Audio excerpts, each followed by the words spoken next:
ልጅቷ እየነዳች እያለ አንድ ግራ የሚያጋባ ነገር ገጠማት። መንገዱ ላይ ምንም መኪና ባይኖርም ከፊቷ ያለው መኪና ግን በጣም ቀስ ብሎ ነው የሚሄደው። ኤማም እቤት በፍጥነት መድረስ ስለፈለገች ነዳጁን ረገጥ አርጋ መኪናውን ቀደመችው። ይህም ነገር የትራኩን ሹፌር አናደደው እና እሱም ፈጠን ብሎ ቀደማትና ከፊቷ መንዳት ጀመረ። ግን እንደ ቅድሙ ቀስ ብሎ ነበር የሚነዳው። ይህ ነገር ደግሞ ኤማን በጣም አናደዳት። ኤማ ምንም አይነት ችግር ውስጥ መግባት ስላልፈለገች አጋጣሚ ጠብቃ ትራኩን ድጋሚ ቀደመችው።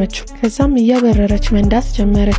ግን በስፖኪዮ ውስጥ ወደ ኋላ ስታይ ትራኩ በፍጥነት እየተከተላት ነበር። የሚያስፈራው ነገር ደግሞ በአሁኑ ትራኩ በጣም እየተጠጋት ነበር። ኤማም ይህንን ስታይ ፍጥነቷን ወደ 120 ከፍ አደረገች። ግን ትራኩን ፈጠን ብሎ ከሷ እኩል መንዳት ጀመረ። ጭራሽ ከጎኗ መንዳት ጀመረ። ይህ ሁኔታ ኤማን በጣም አበሳጭቷት መሳደብ ጀመረች። ኤማም ትራኩ ጭራሽ ቀዝቀዝ እንደማይል ሲገባ ፍሬኑን ረግጣ እሷ ማቀዝቀዝ ጀመረች። ኤማ የትራኩ ሁኔታ በጣም ስላስፈራት ምንም ያህል ብትቸኩልም ካሁን በኋላ ትራኩን አልቀድመውም ብላ ወሰነች። እናም ዝም ብላ ከትራኩ ጀርባ መንዳት ጀመረች። ከዛ ግን የትራኩ ሹፌር ኤማ እሱን ለመቅደም መሞከሯን እንደተወች ሲያይ እጁን አውጥቶ እንድትቀድመው ነገራት። እሷም ይህን ስታይ በጣም ግራ ገባት። የትራኩ ሹፌር ምን እንደፈለገ ማወቅ አልቻለችም። ግን እቤት እየጠበቀቻት ስላለችው በሽተኛ እናቷ ስታስብ ፍጥነቷን ጨምራ ልታልፈው ወሰነች። ልክ ትራኩን ልትቀድመው ትንሽ ሲቀራት ትራኩን በፍጥነት መንዳት ጀመረ። ኤማም ግራ ገብቷት ዝም ብላ እየነዳች እያለ በሌላኛው አቅጣጫ ሌላ መኪና ድንገት መጣባት።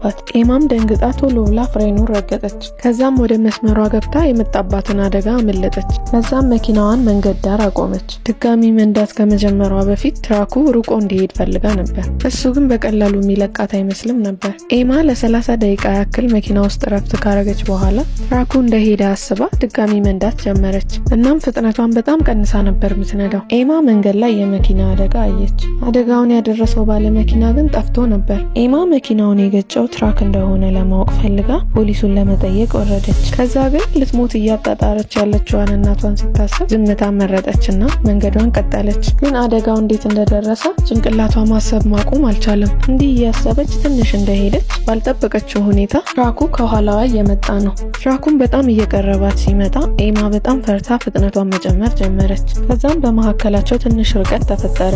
ግን የትራኩ ሹፌር ሊለቃት አልፈለገም። በኃይል ክላክስ እያደረገባት ከኋላ ገጫት።